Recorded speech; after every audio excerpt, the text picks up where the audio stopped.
శ్రీ బుగ్గన రాజేంద్ర రెడ్డి గారు కూడా 2 పర్యాయం ఎమ్మెల్యేగా, ఒక పర్యాయం రాష్ట్ర ఆర్థిక మంత్రిగా డోన్కి ప్రాతినిధ్యం వహించినాడు. ఈ లిక్కర్ స్కామ్లో డిజిటల్ పేమెంట్ లేకుండా, ఫోన్పే, గూగుల్ పే, ఇతర యూపీఐ పేమెంట్లు లేకుండా చెల్లింపులు ఆర్థిక మంత్రి అనేటి బుగ్గనకు తెలిసి జరిగిందా, తెలియకుండా జరిగిందా? ఇది నా క్వశ్చన్. పోనీ ఈయన ఏమన్నా సీఎంఓకు నోట్ పంపించినాడా, మేము ఈ విధంగా పేమెంట్ జరపాలనుకున్నాము, మీ యొక్క ఒపీనియన్ తెలుపని నేను సీఎంఓకి పంపించినాడా?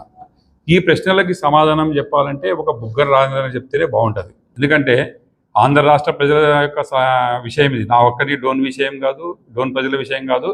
ఆంధ్ర రాష్ట్రాలకి అతను ఆర్థిక మంత్రిగా ఉన్నాడు, డోన్కి కాదని ఆర్థిక మంత్రి.